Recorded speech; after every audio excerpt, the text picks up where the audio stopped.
یہ گرفت بڑی سخت ہے، ہم اس گرفت میں ہیں جو شاہین ہے اور ہم چڑیا، تو چڑیا اس سے کیسے بچے؟ چڑیا کے لیے بچنا شرط نہیں ہے، بلکہ چڑیا کے لیے عاقبت بچانا شرط ہے۔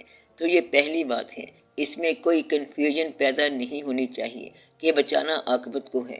اگر at this cost of life عاقبت محفوظ ہوتی ہے تو کر ڈالو، عاقبت کی اور بات ہے، اور اگر یہاں کی زندگی بچ سکتی ہے تو وہ بھی بچا لو، لیکن اگر یہ زندگی دے کر آخرت بچ جاتی ہے تو بچا لو۔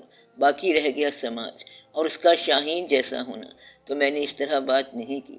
میں نے یہ کہا تھا کہ چڑیا پر یہ فرض عائد نہیں کیا گیا کہ وہ باز کو شکار کرے، چڑیا چڑیوں میں رہے اور باز بازوں میں رہے۔ کچھ چڑیاں ایسی ہیں جن کو اللہ تعالیٰ نے شاہین کی خوراک بنا کے رکھا ہوا ہے۔ شاہین کی فطرت ہے خوراک کھانا اور چڑیا اس کی فطرت ہے۔ چڑیا کو بچانا آپ کا مقصود نہیں ہے، شاہین کو مارنا بھی آپ کا مقصود نہیں۔ آپ کا مقصود یہ ہے کہ آپ اپنے پریمیسس میں سنسیئر ہو کر اللہ تعالیٰ کی بات مانیں، آگے سے عجلت نہ کرنا۔ اگر اللہ نے کہا ہے کہ گناہ سے بچو تو آپ بچ سکتے ہو، تبھی تو کہا ہے۔ اللہ نے اگر کہا ہے کہ دوزخ کی آگ سے بچو تو آپ بچ سکتے ہو، تبھی اس نے کہا ہے۔ اللہ نے کہا ہے کہ ماں باپ کی عزت کرو تو آپ عزت کر سکتے ہو، اس لیے ضرور کرو۔ اللہ تعالیٰ کا کوئی حکم ایسا نہیں جو آپریٹ نہ ہو سکے، ایسا کوئی حکم اللہ نے نہیں کیا ہوگا جو آپ نہیں کر سکتے۔ اللہ نے کہیں نہیں کہا کہ غریب مل کے امیر کو مار دیں، کبھی ایسی بات نہیں کی۔ میں نے کہا تھا کہ امیر اچھے بھی ہوں گے برے بھی ہوں گے، اور غریب اچھے بھی ہوں گے اور برے بھی ہوں گے۔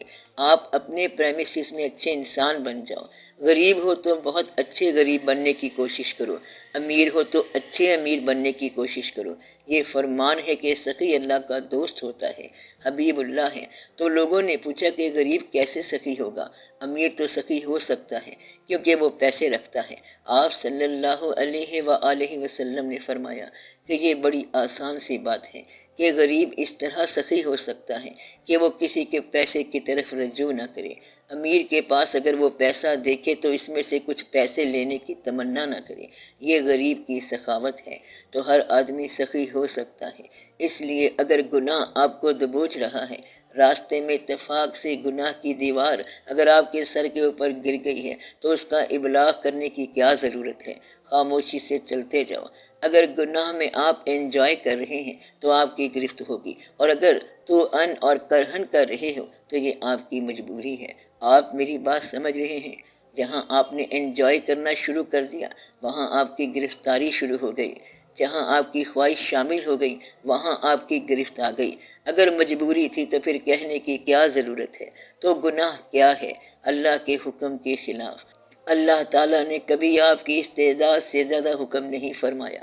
یہ نہ کہنا کہ سماج ہی ایسا تھا، ہر طرف عیاشی تھی، ہم کیسے گناہ نہ کرتے، یہ تو کوئی بات نہ ہوئی۔ آج کل کتنے ہی لوگ ہیں جو گناہ نہیں کرتے۔ اس دور کے اندر بھی رشوت نہ لینے والے موجود ہیں، اس دور کے اندر رشوت نہ دینے والے بھی موجود ہیں۔ آپ ان بے وقوف لوگوں کی طرح زندگی بسر کر لو تو بڑے آسان ہو جاؤ گے۔ آپ دانائیاں کرتے ہو، رشوت لیتے رہتے ہو، کوئی ضرورت نہیں ہے۔ اب آپ کی بات کا فیصلہ ہو گیا کہ کیا گناہ سے بچا جا سکتا ہے؟ تو میں جواب دے رہا ہوں کہ گناہ سے بچا جا سکتا ہے۔ گناہ کسے کہتے ہیں؟ اللہ کی خلاف ورزی کو گناہ کہتے ہیں۔ کیا گناہ معاف ہوتا ہے؟ ہاں معاف ہوتا ہے۔ اگر گناہ کرنے والا جس نے گناہ کیا ہے اگر توبہ کر لے اور آئندہ ایسا گناہ نہ کرنے کا فیصلہ کر لے تو توبہ شروع ہو گئی۔ اللہ تعالیٰ آپ کو توبہ کی توفیق دے، پکی توبہ ہو جائے۔ آپ سب محفوظ رہیں اور خوش رہیں۔ آمین برحمتک یا ارحم الراحمین۔